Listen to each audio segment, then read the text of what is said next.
This is your weekly IUP TV News Bulletin, broadcast from Davis Hall. I'm Brandon Uhalik. And I'm Taylor Schaefer. And I'm Peyton Markajon. Today, we will present you some of our best packages that we have produced this semester. Stories about us as students, as well as our professors and members of the community. One aspect of diversity that people have celebrated is diversity in religion. Our reporter, Jacob Yeomans, visited a few churches in town before Easter to find out how the Indiana community celebrated this holy day.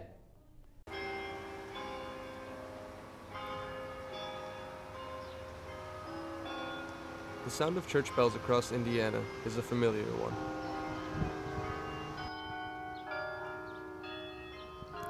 Here in Indiana, PA, there are at least 20 different recognized churches. All along Church Street and reaching out into the corners of town, churches celebrate in their own unique way. One of which we're familiar with is the Easter egg hunt. Compared to other holidays, which have one date on the calendar, Easter has a series of events. For many, Easter represents an entire week of celebration, and for others, an entire month. I spoke with Celinda Scott, a local member of an Episcopalian church. She told me a little bit about what Easter means to her. As far as the service goes, on all the events leading up to Easter and Easter itself, there's a certain pattern. And first you have Lent, and then at the end of, towards the end of Lent, there's Palm Sunday. Easter tends to be associated with Lent, a 40-day period of fasting, prayer, and sacrifice. But for many people, sacrificing even something small is not easy to do. I'm giving up coffee this year. Oh, nice. How's it going?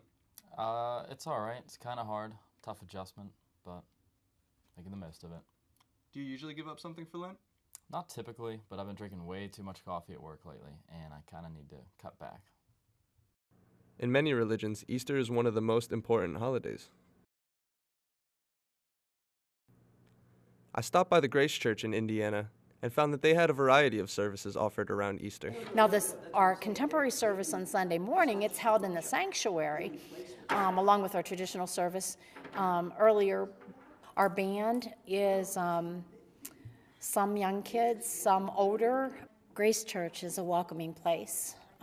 We really are trying to encourage and spread the love of Jesus to all those who come. Easter is embedded in our culture, even for those who do not associate with any denomination or church. For some, Easter celebration means being with family.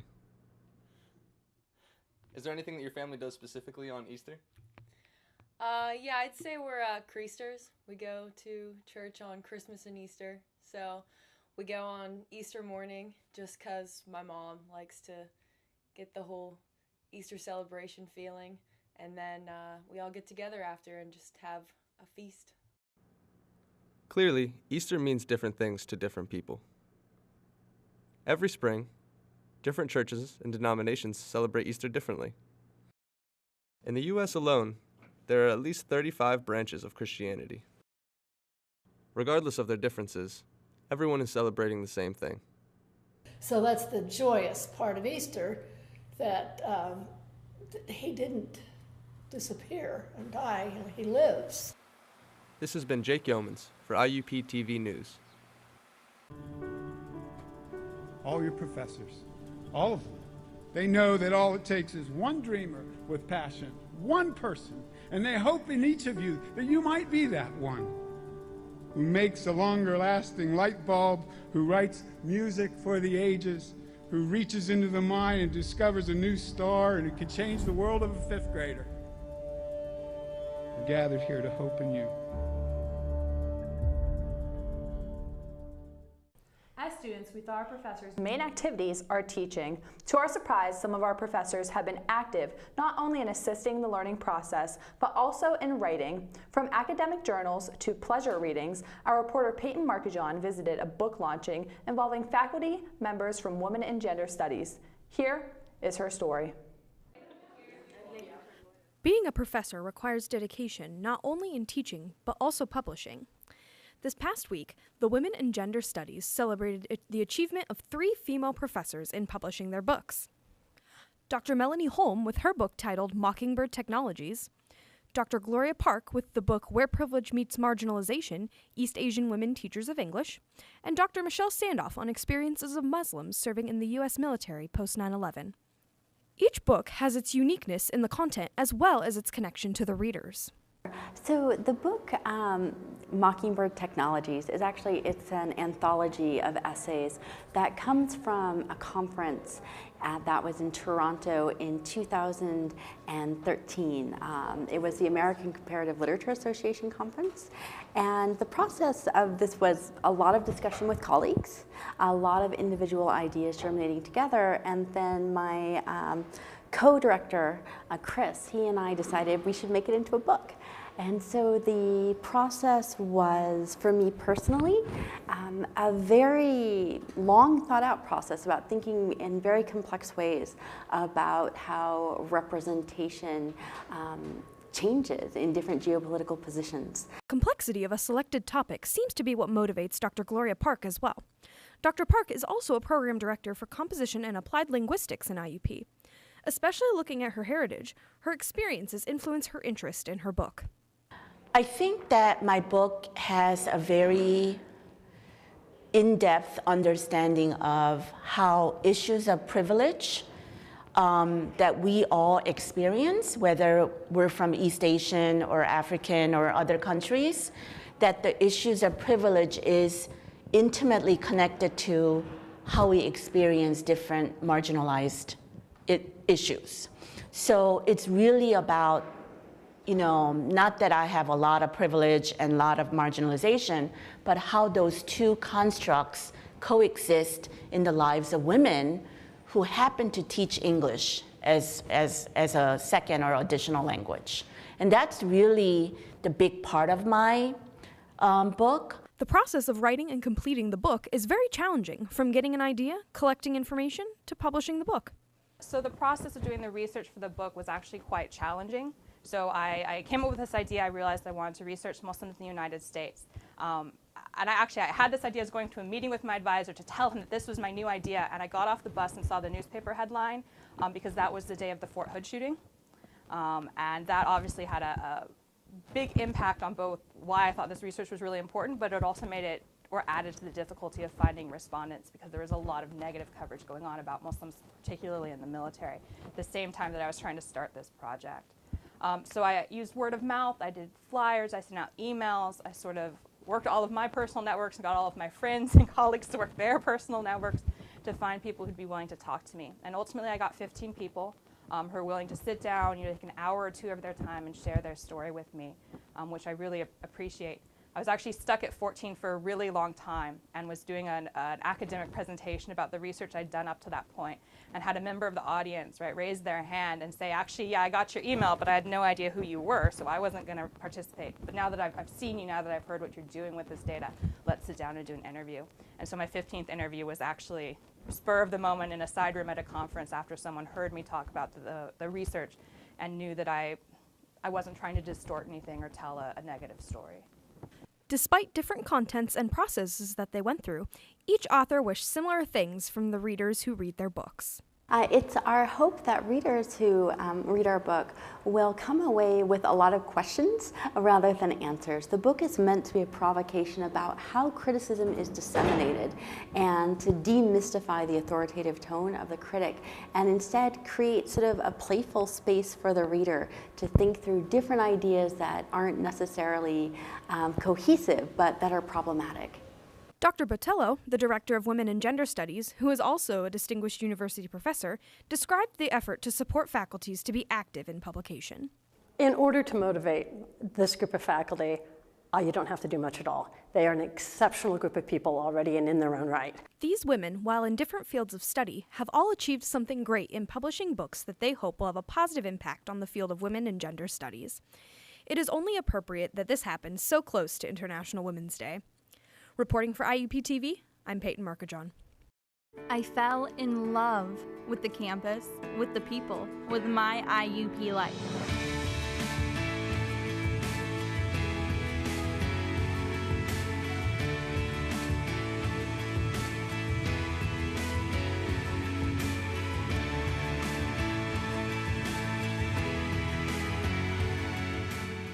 it for yourself. Visit us. Indiana University of Pennsylvania. Find your success. As I look back at the past 4 years at IUP, I realized that there are many opportunities provided for us to learn inside and outside of classrooms, as well as communicating to each other and sharing diverse viewpoints. Some of these talks also included guest speakers from out of town. Our team covered some of these events. One of the privileges of being in college is having the ability to learn about diverse opinions and to formulate and voice those of your own. Of the famous Hazelwood School District versus Kuhlmeyer Supreme Court ruling, which directly affects the independence of student media at campuses, high school and college around the country. Here at IUP, students are welcome to express their opinions both in class and across campus on topics ranging from politics to sexuality to religion. IUP has hosted a variety of on-campus events pertaining to free speech in the last week. Okay, this is the Islamic Awareness Day, and it's sponsored by the Muslim Student Organization. A lot of people have misconceptions about Islam, about Muslims. There are a lot of Muslim students here on campus, so we want to kind of represent ourselves and introduce ourselves to people and give them the chance to talk to us and ask us questions. In addition, students are welcome to contribute to the dialogue by bringing different organizations and speakers to campus. With over 1,000 chapters on college campuses across the U.S., Turning Point USA aims to promote the principles of free speech, free market capitalism, and limited government. Charlie Kirk is its founder and executive director. Kirk's visit has invited both praise and criticism from the IUP community. We spoke with Brandon Uhalik, the leader of Turning Point at IUP. I had a chance to meet him at CPAC, and we got talking, and then next thing you know, I decided to invite him to campus, and he was all for it. He does campus tours every semester. He tries to hit each region, so fortunately for us, he chose to come to IUP, so I think it's an exciting thing, and it's something different from this campus. It's just good to hear a different viewpoint. You know, diversity of thought is very important. You know, you come to college, and you should be able to hear what anyone has to say, because everyone has the right to have their voice be heard on campus. Turning Point USA operates a professor watch list, which aggregates information on professors who have been reported as espousing radical agendas in the classroom. One can also submit a tip to the site if they know of a professor who is discriminating against their conservative views. Some students were displeased with the presence of the Turning Point CEO on campus. Alara Johnson was amongst those protesting the event. So the whole professor's watch list, which is created under Turning Point USA, what it does is it puts professors at risk of hate crimes and future, employment, because it destroys their reputation online, and anyone has access to these websites. However, there are many who disagree with these sentiments. Free speech is everything, folks. Free speech is not just being able to say what you want to say, but you sometimes have to hear things you don't want to hear.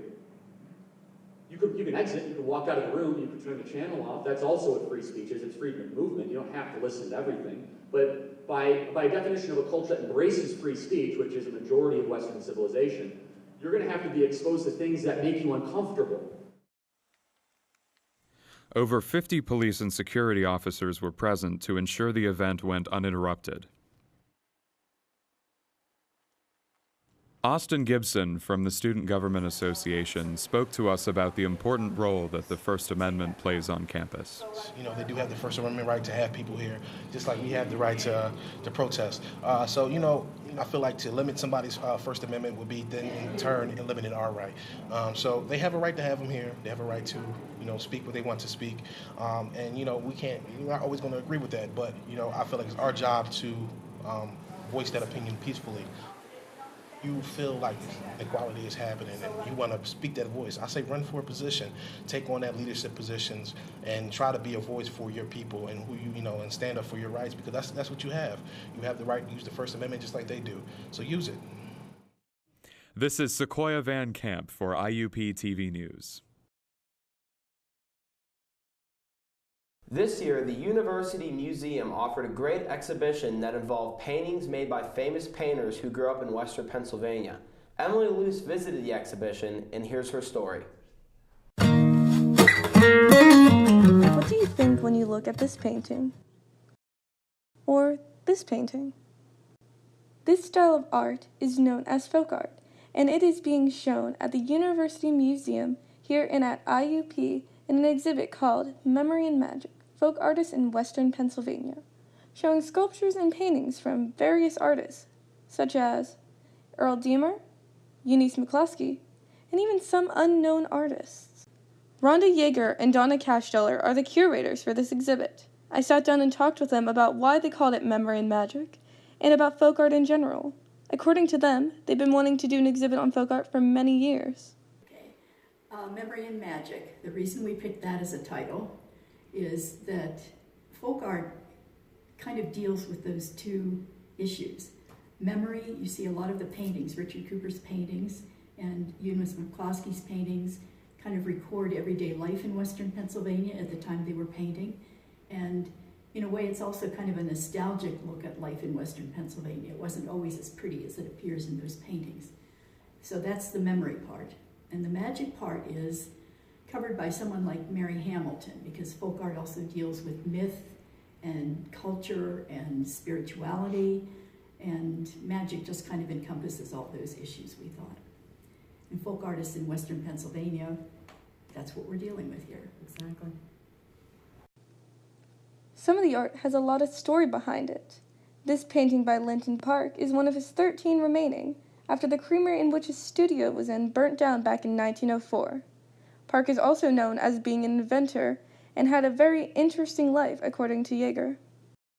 He worked in the timber industry, we know, for a little while, but we don't know exactly what he did. But of course, this is a memory. This is a memory back from 1885 when they're doing actually flax scutching a bee. But you can see this is a memory of all these people that get together, gather around, have, you know, a big, probably, I don't know, kind of a party, and they're working at the same time, they're partying at the same time, they're eating, they're talking, they're probably doing everything. You can see these people, some of them are all getting crazy, maybe they're dancing a little bit, but you know, it's showing you like what the area looked like in 1885.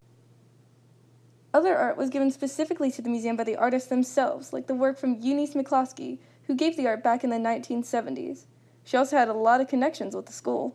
So she's a very, very well-known folk artist and author, and her daughter actually attended IUP. So she has been connected to the IUP community for you know, a very long time. Mm-hmm. So we're very happy to have her work in that community.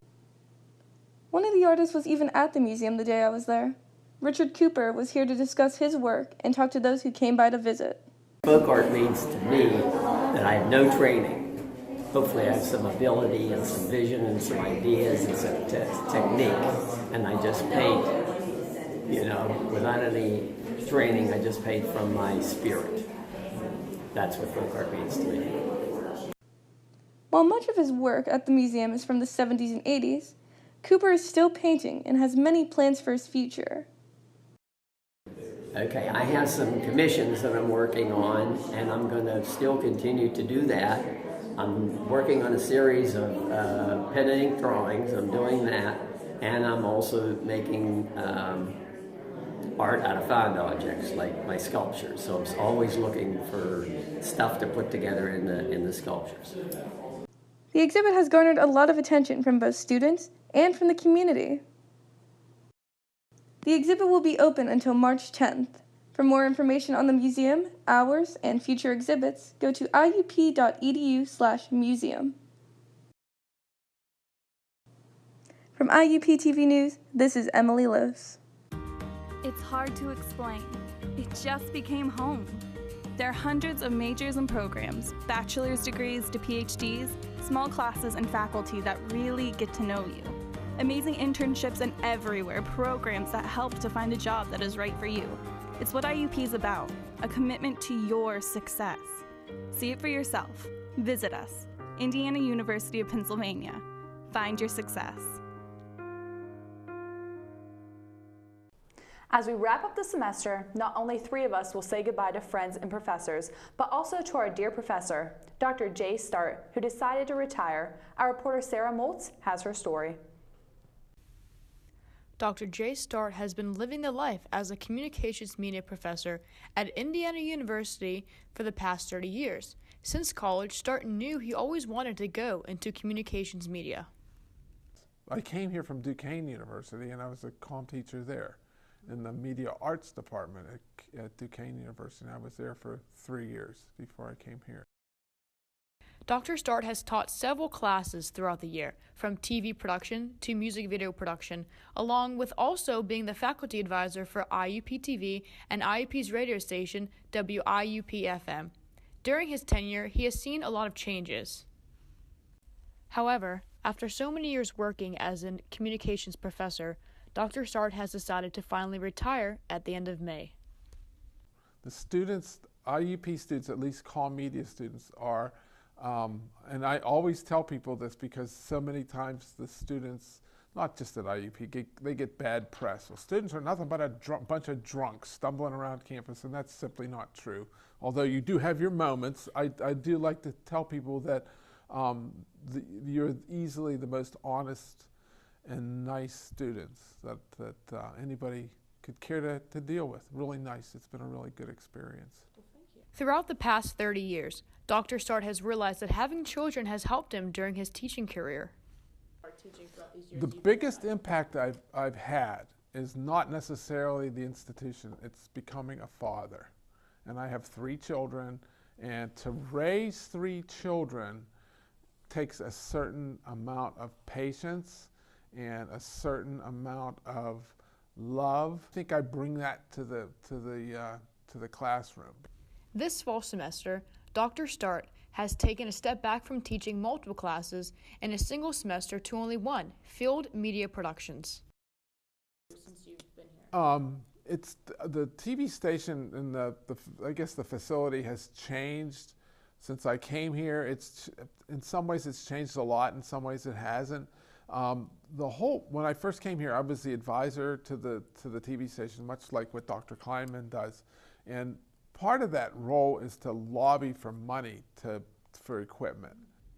For some, retirement might be an unclear future, but for Dr. Start, it will guide him in a different path, especially to be active in his local fire department. But I'm a fire chief, and that's what I'm going to be doing for foreseeable future for the next year or so until I retire from that. For Dr. Start, retirement is his future path, but for us in communications media, he will be someone who will be dearly missed. Even though Dr. Start is moving on from communications media, his legacy will always remain. It's been a pleasure for us to share what we have been doing for our class to you in the form of a news bulletin. This is the last week for us to participate on the news team. We thank you for your support.